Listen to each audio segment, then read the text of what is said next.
Hello guys, welcome back to my channel. দেখো আজকে আমি তোমাদের সামনে একটা নতুন রেসিপি নিয়ে চলে এসেছি। আবার এখানে দেখতে পাচ্ছ আমি এখানে নিয়ে নিয়েছি হচ্ছে ফ্রেশ ক্রিম। এখানে আমি যেটা বানাতে চলেছি সেটা হচ্ছে কেকটা একটা বিশেষ কারণ আছে, সেটা তোমরা পুরো ভিডিওটা দেখলেই জানতে পারবে। সো কেকের জন্য আমি এখানে ফ্রেশ ক্রিম নিয়েছি, বাট কেকের ক্রিম কিন্তু আলাদা হয়, তোমরা চাইলে কিন্তু সেই ক্রিমটাও নিতে পারো। বাট এটা কিন্তু গরমকালে ঠিক আমাদের এখানে পাওয়া যায় না, তো সেই জন্য আমি এটা ফ্রেশ ক্রিমই পেয়েছিলাম। ফ্রেশ ক্রিমের মধ্যে আমি এখানে দিয়ে দিয়েছি ভ্যানিলা এসেন্স, দিয়ে তারপরে সেটাকে ভালো করে একটা ইলেকট্রিক ব্লেন্ডারের সাহায্যে ভালো করে ব্লেন্ড করে নিতে হবে। আর অবশ্যই কিন্তু ক্রিমটা যাতে একদম ঠান্ডা থাকে, তবেই কিন্তু ব্লেন্ডটা খুব সুন্দরভাবে খুব তাড়াতাড়িভাবে হতে পারবে। আর নিচে আমি আইসিং একটা জার বসিয়ে নিয়েছিলাম, মানে পুরোপুরি একটা বরফের চাই নিয়ে নিয়েছিলাম। তোমরা চাইলে কিন্তু আইস কিউবও নিয়ে নিতে পারো। আইস কিউবটা নিলে যে কোনো একটা বোলের মধ্যে রেখে তারপরে কিন্তু তোমরা এটা হুইপ করতে পারো। আমার কাছে যেহেতু আমি এটা পুরো একটা আইসের বক্স নিয়েছিলাম, তো সেই কারণে আমাকে বোল নিতে হয়নি, আমি একটা থালার ওপর রেখেই এটাকে ব্লেন্ড করছিলাম।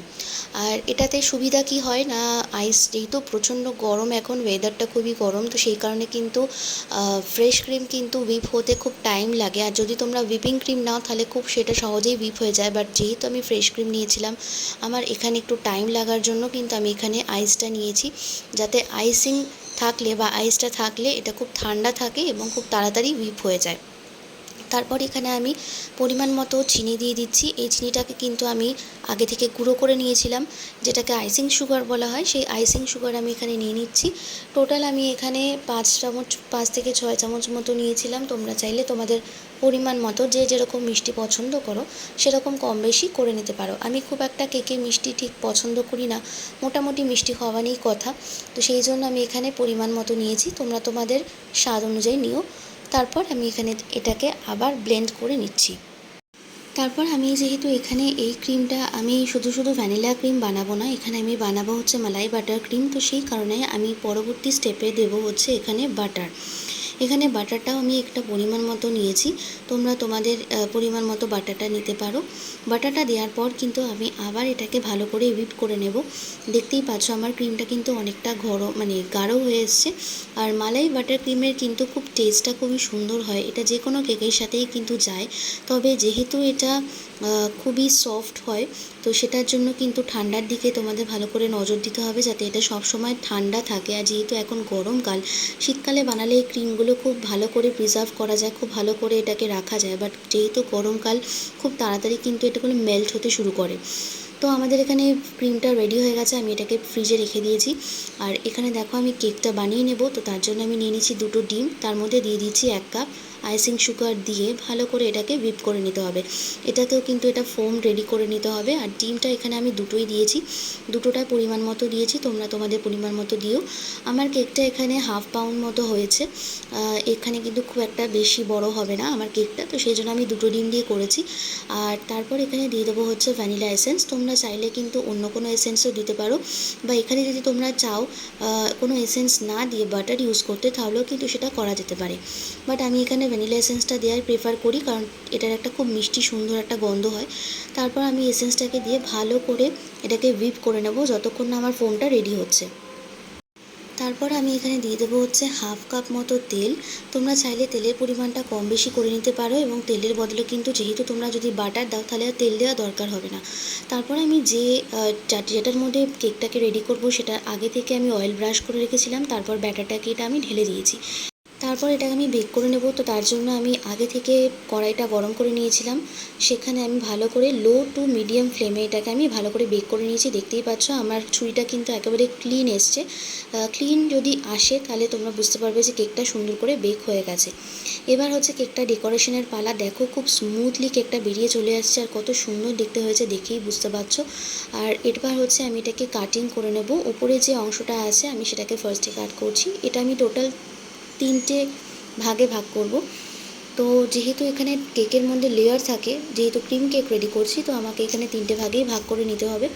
আর ভাগটা কিন্তু একদম সোজা হবে। আর তোমাদের কাছে যদি এটা এরকমভাবে ছুরি দিয়ে করতে অসুবিধা হয়, তোমরা কিন্তু সুতোর মাধ্যমেও খুব ইজিলি সুন্দর করে নিতে পারো। তারপর আমি যে বোর্ডের উপর এটাকে বসাবো ওটার মধ্যে অল্প করে ক্রিম দিয়ে দিয়েছি। আর ক্রিমটা কিন্তু তোমরা দেখেই বুঝতে পারছো খুব একটা গাঢ় হয়নি। তবে এই ক্রিম কিন্তু যেহেতু এটা বাটার মালাই ক্রিম, তো সেই কারণে কিন্তু এটা খুব একটা গাঢ় হয় না, থিকনেসটা এটার খুব একটা থাকে না।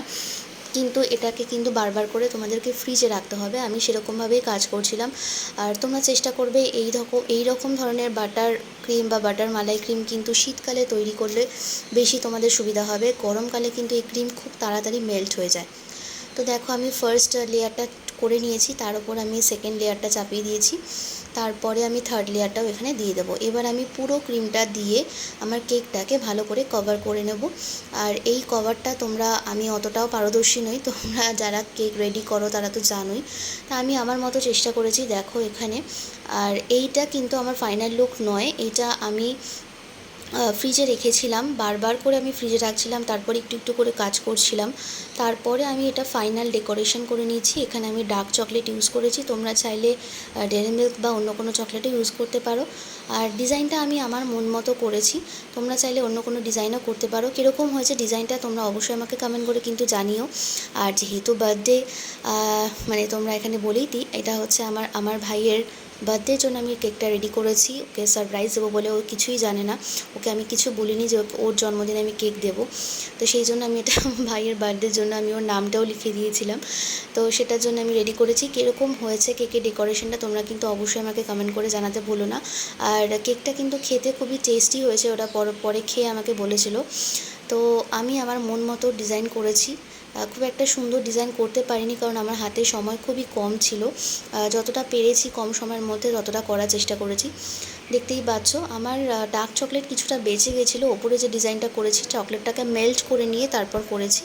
আর তোমাদের কাছে যদি এরকম সরু টাইপের কোনো জিনিস থাকে তাহলে সেটা দিয়ে তোমরা অনায়াসে করে নিতে পারো, বা যদি ছুরি থাকে ছুরির সাহায্যেও কিন্তু এটা করা যায়। ডিজাইনটা খুবই সিম্পলের মধ্যে রাখার চেষ্টা করেছি। সো ওকে আমি দেবো হচ্ছে ওর জন্মদিনের জন্য 2 তারিখে ওর বার্থডে গেছে, তো সেই কারণে 2 তারিখেই ওকে কেকটা দেওয়া হয়েছে সারপ্রাইজ হিসাবে। আর ও তো খুবই সারপ্রাইজ হয়ে গেছিলো, ও কেন আমার মামা মামিও খুবই ভালো লেগেছে ওদের। দেখো কেকটা এটা ফাইনাল লুক হয়েছে। এবার তোমাদের কেমন লাগলো অবশ্যই কিন্তু কমেন্ট করে জানাতে ভুলো না।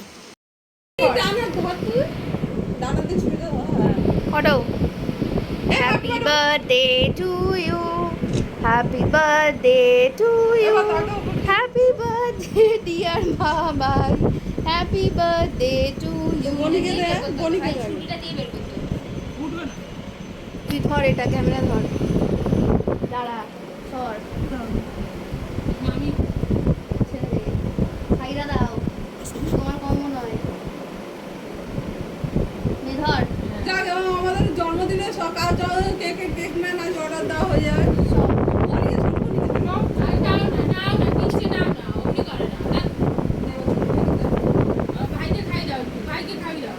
তুই ওদিকটা যা, দেখতে পাচ্ছি। হ্যাঁ ভাইকে খাবি দাও, তুমি হাতে ধরো।